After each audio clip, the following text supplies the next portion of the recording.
जब अलियार अपने बाप के खिलाफ गवाही देता है तो जज सेठ दाऊद को 10 साल जेल की सज़ा सुना देता है। पुलिस सेठ दाऊद को हथकड़ी लगाकर जेल ले जाने लगती है। पुलिस की गाड़ी हाईवे पर होती है कि इतने में सेठ दाऊद के गुंडे अपनी गाड़ियों से उतरते हैं और पुलिस वैन पर फायरिंग शुरू कर देते हैं। पुलिस वाले अपनी जान बचाने के लिए पोजीशन ले लेते हैं।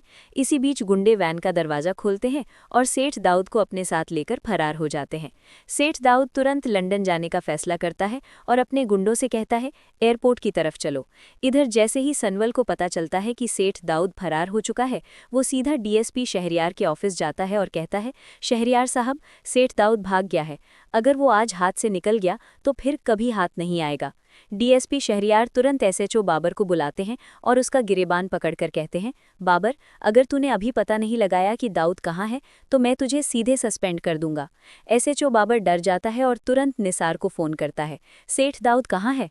निसार बेख्याली में बता देता है, सेठ साहब एयरपोर्ट पहुंच चुके हैं, सिर्फ 10 मिनट में उनकी लंदन की फ़्लाइट रवाना होने वाली है। ये सुनते ही डीएसपी शहरयार तुरंत सनवल और अपनी पूरी टीम के साथ एयरपोर्ट पहुंचते हैं। एयरपोर्ट पर अनाउंसमेंट होती है, flight to London is ready for departure.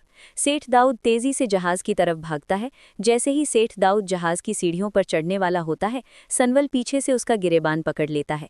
कहाँ जा रहे हो मूसा? खेल अभी खत्म नहीं हुआ। पुलिस सेठ दाऊद को हथकड़ी लगाती है और साथ ही निसार को भी उसके घर से पकड़कर पुलिस स्टेशन लाया जाता है। सेठ दाऊद और निसार दोनों को एक ही जेल में बंद कर दिया जाता है। सेठ दाऊद को समझ नहीं आता कि पुलिस को कैसे पता चला कि वो लंदन जा रहा है। इतने में एक पुलिस वाला बाहर से गुजरते हुए कहता है, सेठ साहब, अपने खास आदमी निसार का शुक्रिया अदा कीजिए। अगर उसने एसएचओ बाबर को आपकी फ़्लाइट के बारे में न बताया होता तो आज आप लंदन में होते। ये सुनते ही सेठ दाऊद निसार पर भड़क उठता है, तो तूने मेरी मुखबरी की? निसार हाथ जोड़ता है, नहीं सेठ जी। लेकिन सेठ दाऊद पास पड़ी फलों वाली छुरी उठाता है और सीधा निसार के पेट में घोंप देता है। निसार वहीं ज़मीन पर गिर जाता है। पुलिस वाले सेठ दाऊद को पकड़ते हैं और उसे इतना मारते हैं कि उसका मानसिक संतुलन बिगड़ जाता है। इसके बाद पुलिस उसे पागल खाने भेज देती है। दूसरी तरफ जैसे ही असलम साहब और जकिया को पता चलता है कि सनवल और पिया एक दूसरे से मोहब्बत करते हैं, असलम साहब तुरंत दोनों को अपने कमरे में बुलाते हैं।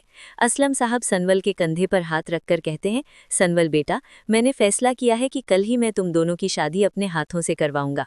सनवल और पिया दोनों बहुत खुश हो जाते हैं। जकिया उन्हें मुबारकबाद देती है। घर में शादी की तैयारियां शुरू हो जाती हैं, लेकिन जब अलियार को पता चलता है कि पिया सनवल की होने वाली है तो उसका दिल टूट जाता है और वो अपनी माँ के साथ हमेशा के लिए अमेरिका चला जाता है। शादी के बाद सनवल पिया को अपने घर ले जाता है।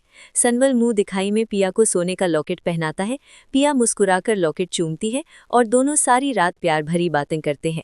कुछ महीनों बाद पिया किचन में काम कर रही होती है कि अचानक उसे चक्कर आते हैं और वो गिरने लगती है। सनवल तुरंत पिया को अस्पताल ले जाता है। डॉक्टर कहते हैं, बेटी पैदा हुई है। ये सुनते ही सनवल बहुत खुश हो जाता है। वो पिया के पास जाता है, बच्ची को प्यार करता है और पिया का माथा चूमता है। सनवल कहता है, पिया, तुमने मुझे आज दुनिया की सबसे बड़ी खुशी दी है। पिया मुस्कुराकर कहती है, सनवल, हम इसका नाम सस्सी रखेंगे। ये सुनकर सनवल जोर से हंसने लगता है। तो दोस्तों, आप क्या सोचते हैं? क्या सेठ दाऊद का पागल होना उसकी मौत से बेहतर सज़ा थी? क्या अलियार को लुकना चाहिए था या उसका जाना ही बेहतर था? क्या आपको सस्सी नाम पसंद आया? अपनी कीमती राय कमेंट्स में ज़रूर दें। वीडियो पसंद आई हो तो लाइक ही करें, चैनल को सब्सक्राइब करें और बेल आइकॉन ज़रूर दबाएं। शुक्रिया। मिलते हैं अगली वीडियो में।